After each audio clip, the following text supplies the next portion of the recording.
You are listening to PastThink.com audiobook. Please like and subscribe, thank you.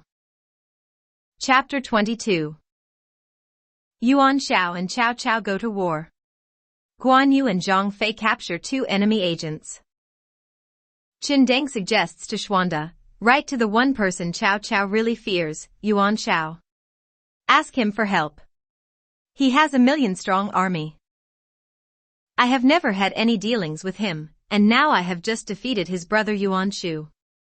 So why on earth would he help me? You don't need to write yourself, replies Qin Deng. There is a family here with links to the Yuan family going back generations. And who is this? Asks Xuanda. Qin Deng reveals that it is the renowned scholar and former imperial secretary Jing Xian. Xuanda himself had once been one of his students. Jing Xian is famous for his knowledge and love of the Shi Jing, the Book of Songs. If such a man as this would help, Xuanda feels there is some hope. And Jing Xian is happy to oblige. The letter suggesting an alliance to attack Cao Cao is written, and Sun Qian is sent to deliver it to Yuan Shao. When Yuan Shao reads the letter, he is deeply troubled. He is naturally upset that Xuanda caused the death of his brother. But he also deeply respects the former imperial secretary. In the end, it is his advisor Tian Feng who suggests there is something in this proposal, but recommends a cautious approach.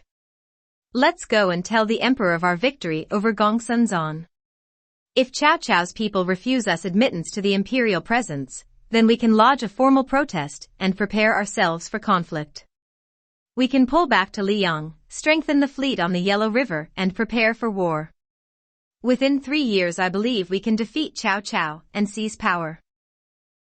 Others advocate an immediate attack on Cao Cao, and yet others that no such action should be taken at all.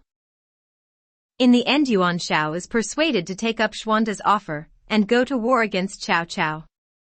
To strengthen the moral case for his attack and the virtue of his cause, he has a long formal document drafted by Chen Lin, a renowned scholar and writer. The document opens by citing historical examples of what happened when people did not speak out against corruption. Then comes a detailed list of the crimes of which Cao Cao is guilty. Mocking Cao Cao's grandfather as a eunuch who committed terrible crimes, and accusing his father of avarice and manipulation, the document paints a picture of a depraved Cao Cao and lists his many crimes. For example, moving the capital, murdering officials who disagreed with him, looting the imperial tomb of Prince Xiao, a member of the founding clique of the Zhou dynasty, aiding rebels, and effectively imprisoning the emperor within his own palace by posting his own men around the buildings. The document is copied and distributed around the country, until eventually, of course, it reaches Cao Cao. He is ill in bed with a migraine, but on reading the document he leaps from bed, shaking with anger, and demands to know who has written this. When told it is the scholar Chen Lin, he laughs out loud and says, "Without an army, what is the use of even a great scholar's pen? Can Chen Lin's skills in writing make up for Yuan Shao's weakness in battle?" But the incident spurs on his resolution to deal finally with Yuan Shao. After much debate and disagreement, it is decided to attack Xuanda and Yuan Shao at the same time, not because it is expected they could defeat Xuanda, but to divide and rule. Cao Cao sets off to attack Yuan Shao, while his commanders Lu Dai and Guanzhong set off to attack Xuanda. In order to spread confusion, Lu Dai and Guanzhong bring with them the war banner of Cao Cao.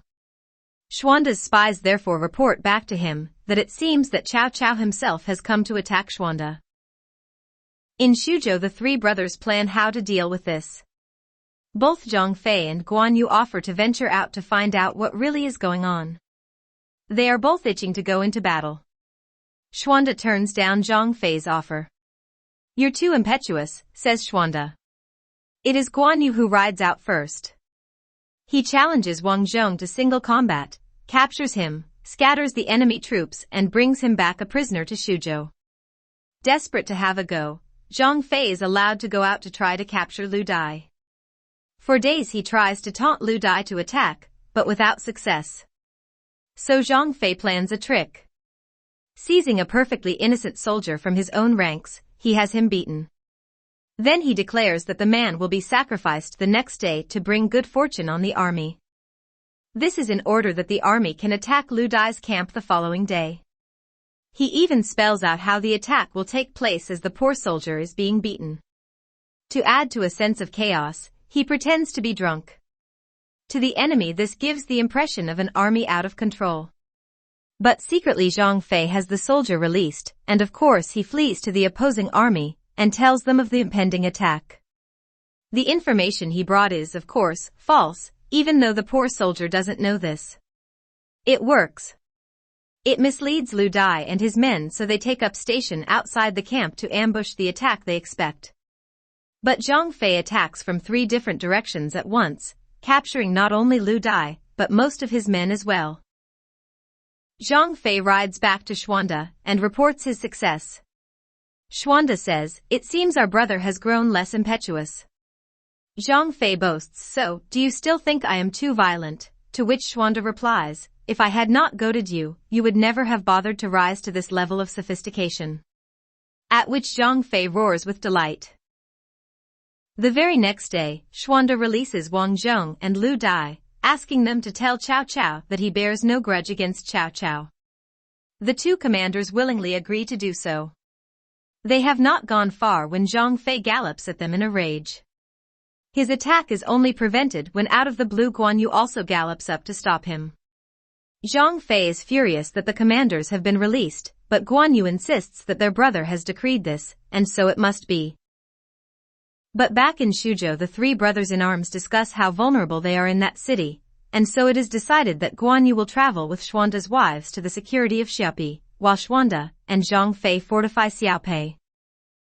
Cao Cao is incandescent with rage at the 2 commanders, and in his anger orders that they be taken out and executed.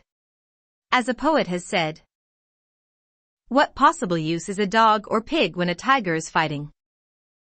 Can a shrimp or minnow take on a dragon under the sea?" Will he kill the 2 commanders? Let's find out.